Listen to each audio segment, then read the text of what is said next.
Hey guys, welcome back to Storytime with Uncle Reddit. My name's John, that's Dime, and this is r/Tales from Tech Support.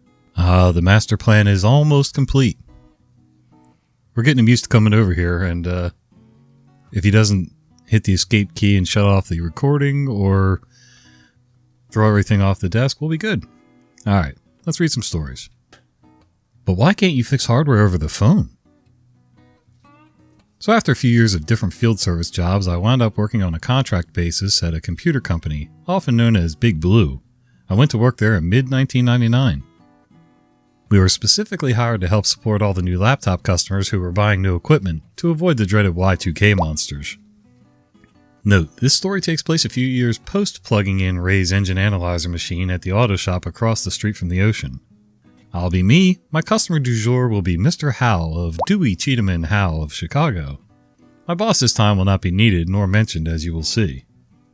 Here we go. Me. Good morning, this is me at Big Blue. How may we help you today? Customer.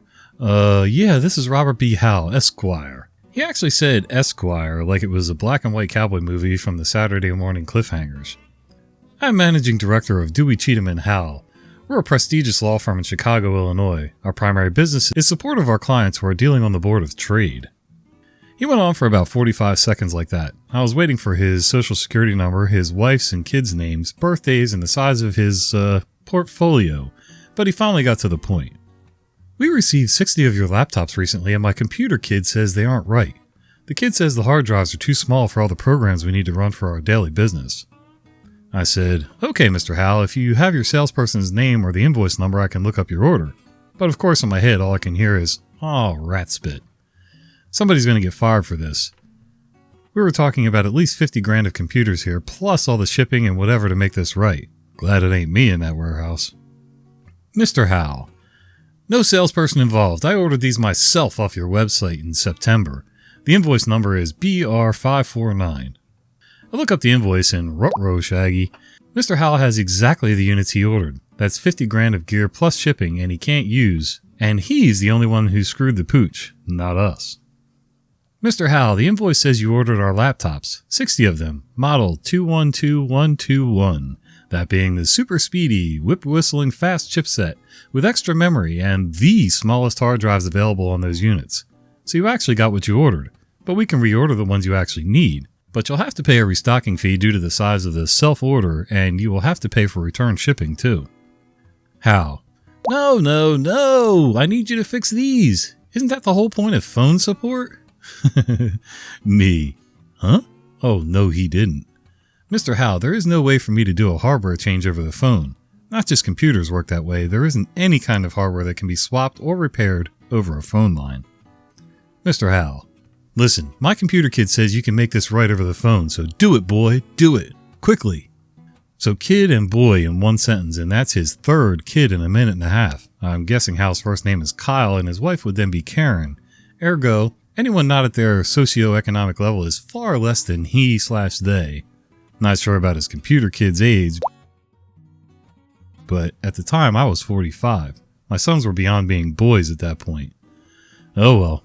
Back to knucklehead support duties. Me reaching back into my past for a touchstone. Mr. Howell, do you ever order food or for office functions? Mr. Howell, well of course, or rather I direct someone to do it. Why?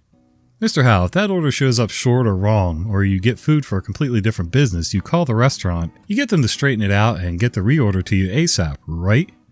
Mr. Howell, yes, why? Mr. Howell, do they shove the food through the phone lines or do they physically bring you the right food? Mr. Howell, well, yes, but what the F does sandwiches or pizza have to do with computers? All this computer crap can be solved over the phone. That's the whole point of your office, isn't it? My kid says it can be done this way, so do it. I want to meet his kid. He obviously knows stuff no one else on the planet has discovered. Then, me, straining for a better analogy and hoping the big cosmic wheel isn't about to hand me craps or snake eyes. Mr. Howell, do you have any hobbies? Huh. Well, yes, I rebuild old tractors. Grew up on a farm outside Urbana. Still own that farm. Bought it back from blah blah blah. 2 minutes of me dreading that he will tell me his portfolio size now. In my head, yes, pay dirt. Mr. Howell, have you ever ordered parts and when they came in either you or the seller got the part numbers one digit off? Or they sent the parts for a 65 and not a 66 John Deere or Massey Ferguson. The part is close but not quite right. Won't bolt up straight. Air/fuel flow too low. Thread's not the same size as the original on the studs. Mr. Howe. Minute of dead silence. Yeah, that does happen. Mr. Howe, you ordered for the right year, make, and model, but you ordered the smallest injectors and rails Deere or M&F offers for that tractor. Not the ones you really need for your engines. The tractor will run some, but not right. It won't pull, it won't drag, it sure won't plow as deep as you need. Mr. Howe. Okay. How quickly can you get the right injectors, laptops out here? Me. Okay, hold one please. Let me see where we go with this for you. I put him on hold, called my sales lady, and told her what happened. She pulled up his invoice and took over the call. And he's off my hands. But unlike most of these stories, no boss, hisses, slaps, no firing threats, and I actually got 5 stars or 10 balloons or whatever the top level was for that call from Mr. Howe in his review. And the nice sales lady, in order to help out the customer, took it upon herself to quickly round up from all over northern Illinois and southern Wisconsin. Mr. Howe's needed 60 laptops, model 212121. That being the super speedy, whip-whistling, fast chipset with extra memory and the largest hard drives made back then. The sale was almost 80 grand, and nice sales lady sent me a $100 gift card for handing her the sale. Win-win-win, except until the next partners meeting where Mr. Howe probably had to tell the other partners why they spent the extra $30,000 and return shipping, which had to be hundreds, on the original laptops. But that wasn't part of my job, nor nice sales ladies. So, oh well. Y'all kids be well. Well, it was good that you were able to pull out an analogy that actually worked for this guy. As pompous as he sounds, it's funny because he says he grew up on a farm. He doesn't sound like anybody that I've ever seen that grew up on a farm. Well, that's not true. My mom worked for a lawyer once who moved his office from a regular office space in our downtown area to his home on the farm. He grew up as a dairy farmer with his dad. I think he hated it, didn't want to be a dairy farmer. He wasn't too bad. He was a little more down to earth and real than his wife, who thought because they lived on a farm and her husband was an attorney that she was just hot stuff. But anyway, this is what happens when you order stuff for yourself. If he had enough money to spend almost 80 to 100 grand on computers for his business, then he surely had enough money to be able to go ahead and pay a commission to have somebody set him up with what he really needs. It's not like you're ordering 1 or 2 laptops for a mom and pop office like what I've got. What do I know? They call them fingers, but I've never seen them thing. Apologies for the lame title. Got a phone call the other day from a former consulting client.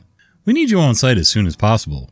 Me. I've gotten out of the freelancing business. 9 to 5ing it now. I can recommend them. No, it needs to be you. Me. Go on. Them. Remember the fingerprint reader project? I did remember the fingerprint reader project. It was the last thing I helped them with back in December. Their users had been clamoring for a different authentication system. Previously, it had been a pretty onerous password policy. New password every 30 days. Pile of requirements for the password. Capital, special character, no dictionary words, etc. No reuse for a year. Suddenly, the light bulb turned on. Me. Hold on. You had the third-party vendor finish setting up the fingerprint system. Them. Yes. And your security guy probably set up the same password rotation and reuse rules. Them. Miserably. Yes. Me. And it's now October. Them. Yes, don't rub. Me. And everyone's run out of fingers. Them. It in. Me. Okay, this is a completely serious question. Has anyone tried a toe? Them. Me. I'm just saying. Them. Look, your account should still be active, and I'm an admin. Just come down and fingerprint in so we can change the policy. Please. Me. $100 cash. Them. Done and done. So basically, you were freelancing to set this thing up, and they had somebody else finish it out, I guess? And now you're coming back cleaning up their mess. $100 cash? That ain't too bad. I would have probably charged at least double that, but maybe $100 cash and a lunch or dinner? I don't know. The catnip's getting to them. User locks out not 1, not 2, but 8 PCs. I work overnight in IT. Not necessarily in a call center, but I do handle call center things because my company isn't willing to hire an overnight call center person. No biggie, not like we get a high volume of calls anyway. Around 1 a.m., when absolutely no one from the day shift in my company should be on site, mind you, they can be, but they have no reason to be unless they're the night crew. It causes headaches for me mostly. They call in saying they're locked out of their PC. Easy, go find the account that's locked and problem solved. I ask her to enter the password to verify and she says it's saying the password is wrong. I ask her if she's using this month's password and she says yes. I remote in and enter our monthly password for her and give her the information to log in. She sounds exasperated and annoyed, like somehow she's right and I'm wrong about this. I ask if there's anything else they need and hang up when they say no.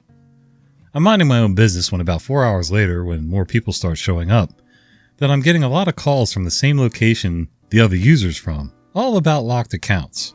I look to see 7 other accounts locked out. The stupid lady from earlier went around to 8 PCs at her location, tried the wrong password 3 different times for each one, and subsequently locked them all out before calling me. Ladies and gents, your average user in a nutshell. Edit. I work in retail, mostly part-time users. Most workstations have a single user account, and the applications within them have specific user logins. Pardon my reading. I know my reading's not usually great, but it seems even worse tonight because of these allergies. My sinuses are all plugged up. I've got this weird cough, and yeah. So this lady sounds exactly like my wife. Now listen, I love my wife. Honey, if you're watching this later, I love you, I really do. But she will sit there and enter the wrong password from 2 months ago over and over until her banking app is locked out or something because she forgot that she changed it because she forgot it the last time. So, and I've done it a couple times, but I tend to not go too crazy. 2 tries and then I hit the forgot password button and then I can fix it. Thank God it doesn't usually happen too often, but Blowinfusen und Poppenkorken. This title is inspired by a very old meme. This post is inspired by the post earlier today on locking out multiple accounts. This is a true story from the summer. It's the summer months. The majority of staff are out of office and it's basically site team and IT populating the building. Because of this, we often rent out facilities to other third parties. One of these third parties is a local arts and crafts fair.